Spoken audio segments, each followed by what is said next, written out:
ഉച്ചയ്ക്ക് ഉണ്ടാക്കിയ സൈഡ് കറി എന്തായാലും രാത്രിയാകുമ്പോഴേ തീരും ട്ടോ. അപ്പൊ ഇന്നാദ്യം മത്തന്റെ കറിയായിരുന്നു വെച്ചത്. അപ്പം വൈകുന്നേരത്തേക്ക് എന്താ ഒരു സൈഡ് എന്ന് ആലോചിച്ചിട്ടോ. മീൻ പൊരിച്ചതായിരുന്നേ ഉച്ചയ്ക്ക്, അതപ്പം തന്നെ തീർന്നു.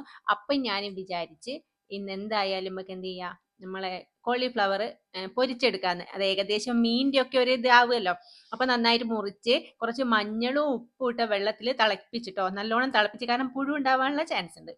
പിന്നെ മുളക് പൊടി, മഞ്ഞപ്പൊടി, ഗരം മസാല, പിന്നെ കുറച്ച് കോൺഫ്ലവർ ഇട്ട്, പിന്നെ അതേപോലെ തന്നെ നമ്മളെ എന്താ പറയുക, ഇഞ്ചി വെളുത്തുള്ളി പേസ്റ്റ്, പിന്നെ കുറച്ച് നാരങ്ങ പിഴിഞ്ഞിട്ടുണ്ട്. നമ്മൾ ഇത് എന്താ പറയുക, കുരുമുളക് ഇല്ല കേട്ടോ, അതുകൊണ്ട് തന്നെ കുരുമുളക് ഇട്ടിട്ടില്ല. അപ്പോൾ കുരുമുളക് കൂടി ഇട്ടാൽ കുറച്ചുകൂടി ടേസ്റ്റ് ഉണ്ടാവും. ഇതെല്ലാം കൂടെ മിക്സ് ചെയ്തിട്ട് നല്ല കുറച്ച് നേരം, ഒരു 10-15 മിനിറ്റ് ഞാൻ വെച്ചിട്ടുണ്ട്. കാരണം ഒന്ന് ഒന്ന് അതിന് പിടിച്ചോട്ടെ വെച്ചിട്ട്. പിന്നെ അതിന് ശേഷം നല്ല വെളിച്ചെണ്ണയിൽ പൊരിച്ചെടുത്ത് നല്ല സൂപ്പർ ടേസ്റ്റ് ആയിരുന്നു. ചോറിന് ഇതുവരെ ആരും കൂട്ടിയിട്ടുണ്ടാവില്ല. അപ്പോൾ ചോറിനും കൂടെ അതൊന്ന് പരീക്ഷിച്ച് നോക്ക് കേട്ടോ.